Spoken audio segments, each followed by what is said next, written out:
ሰላም እንዴት ናችሁ? በያላችሁ በጥሉ ነገር ሰላም ነው። አሸይና አንድ ያላችሁ እሞኝላችሁ አለ ቤስጭ ስትገው እንደለማዳችሁ ላይክ እና ሼር እያደረጋችሁ ሐሳቦቻችሁ ለብዙዎች አካፍሉ። ለዚህም ከልብ አመሰግናችኋለሁ።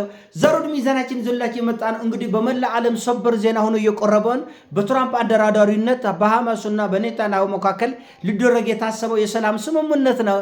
ይሄ የሰላም ስምምነት አይደለም፣ ወጥመድ ነው፣ ሴራና አሻጥር ነው። ሐማስ በሜዳም በሚዲያም እያሸነፈ ስለሆነ ይህን ጉዳይ ለማስታወስና ለማርገብ ጉዳዩን በሰላም ስምምነት አሳበው ወጥመድ ውስጥ ለመክታትና ለአንዴና ለመጨረሻ ጊዜ የፍልስጤም ታጣቂዎችን ሐማሶችን ጉሮራቸውን ለማነቅ የተደረገ ሂደት ነው። አለቅ የሰላም ስምምነት የሚባል የለም። የኔ ጌታ በዚህ ዓለም ላይ ከእግዚአብሔር በታች ጠንካራ ጡንቻና አንድነት ሲኖር ታሸንፋለህ፣ ትከበራለህ፣ ትኖራለህ። ያለበለዚያ ባሪያ ነው። አበቃ። የባርነቱ መልኩና አይነቱ ይለያያል እንጂ ጡንቻና አንድነት ከሌለ ባሪያ ነው። ይህን ወቅ ይህን አምነህ ተቀበል። ሸፍጥ ነው፣ ሴራ ነው። አሁን ከሁለት ዓመት ጦርነት በኋላ ኔታንያሁ እውነት ሰላም ተሞኘ፣ እውነት ድርድር ፈለገ። በፍጹም የማይሆን ነው። ነገር ግን ሜዳ ላይ ማሸነፍ ስላልተቻለ ነው። አሜሪካኖቹ ካሸነፉ ለምንድን ነው የሚደራደሩት? እስራኤሎች ካሸነፉ፣ እንግሊዞች፣ ጀርመኖች ካሸነፉ ለምንድን ነው የምትደራደረው? በቃ ካሸነፍከው ትጥቁን ተሸንፏል። ትጥቁን ራስ ያስቀምጣል፣ አንተም አታስፈታውም እንጂ በፍርሃት በድንጋጤ ቁጭ ያደርጋል። ትጥቅ ፍታ አትፍታ የሚለው ከድርድር ውጊያን ማሸነፍ ስላልተቻለ ሌላ ምንም ነገር የለም። ሸፍጥ ነው፣ ሴራ ነው እና ይሄ ለሐማስ የተዘጋጀለት መግደያ ወጥመድ ነው። ሐማሶች ይሄን ያውቃል፣ ፍልስጤሞች ይሄን ያውቃል፣ ዓለም ይሄን ያውቃል። የሰላም ስምምነት አይመጣም፣ ሰላም አይመጣም። ለማየት ያብቃቸው፣ አይመጣም በፍጹም። ምክንያቱም ጀርባ ሴራ አለ። ፑቲንን እኮ ለማታለል የሞከሩ ሰዎች እኮ ነው። ፋራሲ ሰለጠነ ዳውላ አራዳ ነው። ፑቲንን የሚያክል በመላ ዓለም እጅግ በጣም አደገኛና አስፈሪ የደህንነት መዋቅር ያለውን ፑቲንን ለማታለል የሞከሩ እኮ ናቸው። የሞከሩ እፍረት የሌላቸው ናቸው። ፑቲንን ቀይ ምንጣፍ አንጥፈው በተዋጊ ጀቶች እጅግ በጣም በተራቀቁ የተዋጊ ጀቶች አጅበው ፑቲን ወንድሜ፣ ታላቁ ጀግናው፣ ሰላም ወዳዱ ፑቲን ብሎ አያሽቃብጡ አይደለም እንዴ ተቀበለ ትራምፕ። ከ20 ቀን በኋላ ምንድን ያለ ዩክሬንን እስከ አፍንጫ አስታጥቄ ራሽያ እንድትደበደብ አደርጋለሁ፣ ልክ እናስገባለን። ራሽያኖቹ በመሳሪያ በጉልበት ካልሆነው በቀር የሚረዱ አይደሉም ብሎ አይደለም ያንጓጥጥ።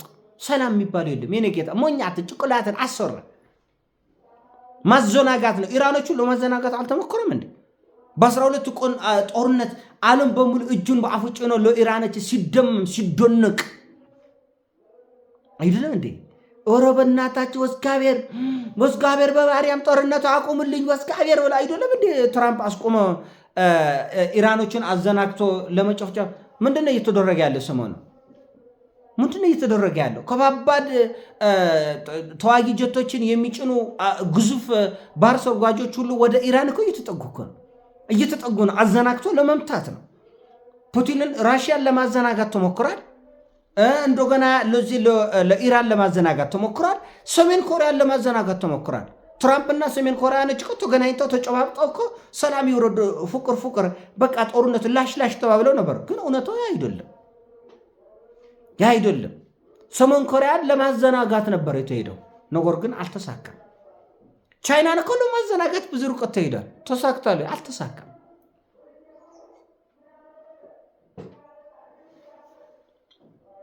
የሰላም ስምምነት የሚባል የለም። የኔ ጌታ የለም። አዘጋጅ ራስን ለጦርነት፣ ራስን ለፍልሚያ አዘጋጅ።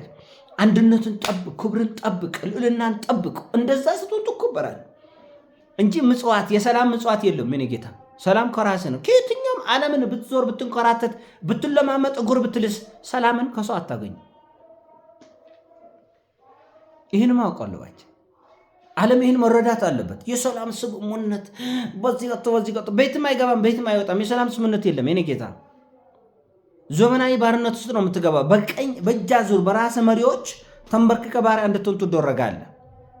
ኢራኖቹ የራሳቸው ነፃነት ያላቸው ናቸው። ራሽያኖቹ፣ ቻይኖቹ፣ ሰሜን ኮሪያ የፈለጉትን ይናገራሉ። ነፃነት ማለት እኮ ነው። በዓለም መድረክ ላይ የፈለግከውን መናገር ትችላለህ ወይ ነው? የፈለግከውን ሀሳብ መንጸባረቅ ትችላለህ ወይ? አችልም። መቃወም ትችላለህ። አሁን አሜሪካ በምታደርገው እያንዳንዱ ድርጊት ይሄ ልክ አይደለም፣ ይሄ ሸፍጥ ነው፣ ይሄ ወንብድና ነው ብሎ መናገር ይችላል። የዓለም መሪ አይችልም። መናገር የሚችሉት ኢራኖች ናቸው፣ ቻይኖች ናቸው፣ ራሽያ ናቸው። ሌላ ዓለም ለምን አይናገርም? ዝም ነው። አቅም ስለሌለ ነው፣ ጉልበት ስለሌለን እና ይሄ የሰላም ስምምነት የሚባል አሻጥርና ሴራ ለማዘናጋት ነው። ሐማስ የቱ ጋር እንዳለ ማወቅ አልተቻለም። መንፈስ ነው፣ ሰው ነው የሚዋጋው፣ ሸይጣን ነው፣ ምንም አላወቀው። ስለዚህ እንዲወጡላቸው ነው። ከገቡበት ጉድጓድ ወጥተው የቱ ጋር እንደተቆመጡ ራስ ማወቅ አልተቻለም። የቱ ጋር ሆኖ እንደሚዋጉም እስካሁን ምንም ክሉ የለም። ስለዚህ ይሄ በጣም ውስብስብ የሆነ በመላ ዓለም ሴራና ሸፍጦ እንዲታወቅ ያደረገ የፍልስጤም ውጊያ እኮ የዓለምን አይኖች ይገልጥ። የፍልስጤም ውጊያ እኮ የዓለምን ድንቁርና እኮ የገፈፈ እኮ ነው። ሲነቃ አይደለም እንደ እንግሊዞች ኧረ በቃ ፍልስጤም ሀገር ነች እውነት አለ። ስፔን፣ ጀርመን፣ ፈረንሳይ፣ ካናዳ እውነት ፍልስጤም ሀገር ነች እውነት ሴራ ሲነቃ ጌታ አትድንቁር። እነሱ ባሉ ልክ አይሆን አይምሮ ዙቅጠት እነሱ በገመቱት ቶሻል ጂኒየስ ባትሆን እንኳን ቢያንስ የዘቆጠተን ያክል ዙቅ አድርጋ አትገኝ እና የምትገኘው ክብርን የምትጠብቀው በራስ ነው። ልዕልና በእጅህ ነው። የሰላም ምጽዋት የለም።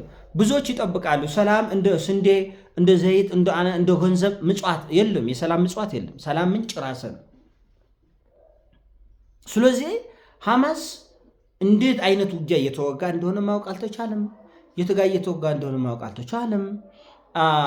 ይሄ ከፍተኛ ፖለቲካዊ ጫና በመላ ዓለም አምጥቷል። ለራሽያኖቹና ለቻይኖቹ ሁኔታው ለኔ ተመቸኝ ሆኖላቸዋል። ዓለም የነሱን እውነት እንዲረዳ ዓለም የነሱ እውነት እንዲረዳ እያደረገ ነው ያለው።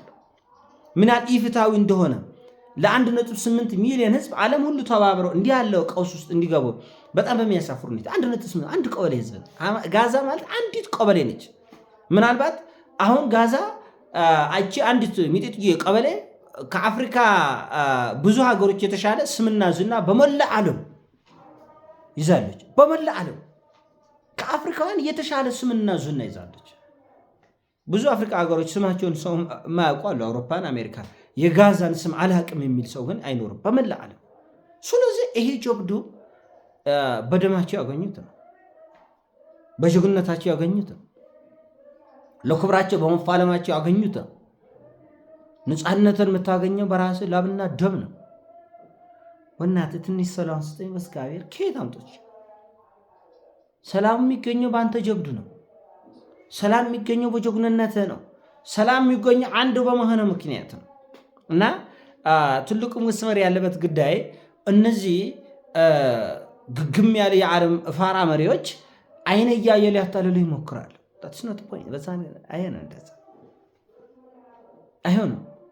አይሆንም እንደዛ አይሆንም። ስለማይሆን እኮ አይመጣውም። ሂሳቡም እንደዛ አይመጣውም። መጀመሪያ ሴራ ነው፣ አሻጥር ነው። ሁሉም ነገር ትብትብ አለው ውስጡ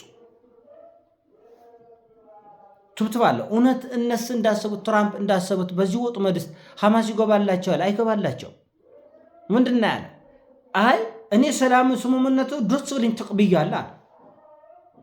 ሂደቱስ እንዴት ነው? አሁን እኮ ችግሩ ተቀብያለሁ ሁሉም እኮ ተቀብያለሁ ብላል። ግን ሂደቱ እንዴት ነው? ሂደቱ አንዱን የመጥለፍ የማዘናጋት የማታለል ነው። ሂደቱን ይጠብቃል። መጀመሪያ እስራኤል ከፍልስጤም ምድር ትወጣለች። አንድ ከወጣች እሱ ይቀድማል ነው ወይስ ሐማስ ትጥቅ ፈቶ ነው እስራኤል የምትወጣው?